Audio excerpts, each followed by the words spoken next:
क्या आप भगवान के दर्शन करने के लिए पंचगव्य पीने को तैयार हैं? देवभूमि उत्तराखंड से एक ऐसी खबर सामने आई है जिसने पूरे देश में एक बहस छेड़ दी है। गंगोत्री धाम से एक ऐसा फरमान जारी हुआ है जिसने एक नई बहस जो है वो पूरे समाज में छेड़ दी है।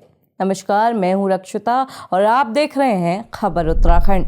बद्रीनाथ, केदारनाथ और अब गंगोत्री, उत्तराखंड के 4 धामों में एक के बाद एक ऐसे फैसले आ रहे हैं जिन्होंने समाज में एक नई बहस को जन्म दे दिया है। दरअसल गंगोत्री मंदिर समिति ने हाल ही में एक ऐसा फरमान जारी किया जो आस्था, विवाद और विज्ञान को एक साथ कटघरे में खड़ा करता है।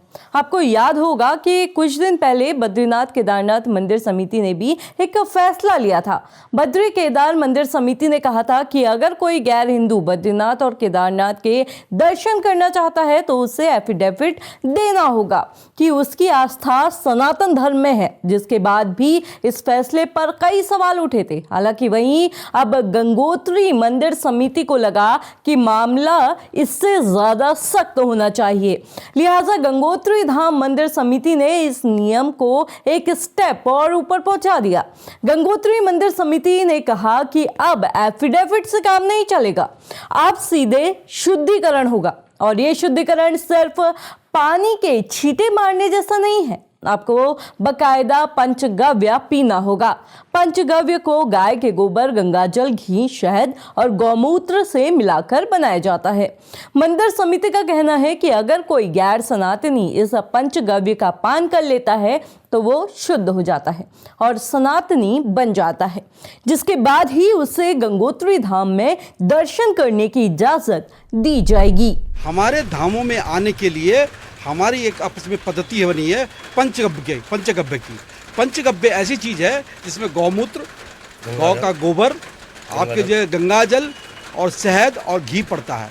इसका जो पान कर लेता है वो बिल्कुल शुद्ध हो जाता है, ऐसे हमारे शास्त्रों में लिखा हुआ है। तो जो उसका पान करेगा उसका स्वागत है, और निश्चित तौर पे जो गाय का मांस खाता है उसका तो हम विरोध करेंगे। और साथ में जो हमारी विशेष जो टीम बन रही है इसको हम पूरा पढ़ के और पूरा व्यवस्थित करके इसको हम पूरी तरह से लागू करेंगे। मंदिर समिति के सचिव सुरेश सेमवाल ने एक मीडिया चैनल को बताया कि अगर कोई मुस्लिम भाई या बहन मंदिर में आता है और पंचगव्य का पान करता है तो वो दर्शन भी कर सकता है और वो घर वापसी भी करता है, यानी उसको सनातन धर्म में हम वापस शामिल करेंगे। इसके साथ ही उसका नामकरण भी सनातन धर्म के तौर तरीकों से किया जाएगा और रखा जाएगा। सचिव सुरेश सेमवाल के मुताबिक सिख, बौद्ध और जैन समुदाय को गंगोत्री धाम में आने से कोई रोक नहीं है। सचिव सुरेश का कहना है कि ये सभी समुदाय सनातन धर्म की तरह अहिंसा का पालन करते हैं, इसलिए इन पर पाबंदी नहीं होगी। सबसे पहले ये सोचा कि गैर हिंदुओं का मतलब नहीं है, इसमें जो सिख हैं, जो जैन हैं, जो बुद्धिज़्म है, वो सब हमारे पंथ से हैं। जो व्यक्ति गाय का मांस खाता हो, पहले तो उस पर हमारा विरोध है। गंगोत्री धाम मंदिर समिति के सचिव सुरेश सेमवाल का कहना है कि इसके लिए 8 से 10 लोगों की एक कमेटी बनाई गई है, जिसमें न सिर्फ मंदिर के पुजारी बल्कि कानून के जानकार यानी वकील भी शामिल हैं। ये टीम इस बात का ध्यान रखेगी कि जब किसी गैर सनातनी को रोका जाए या पंचगव्य पिलाया जाए तो कानूनी तौर पर कोई पेंच ना फंसे।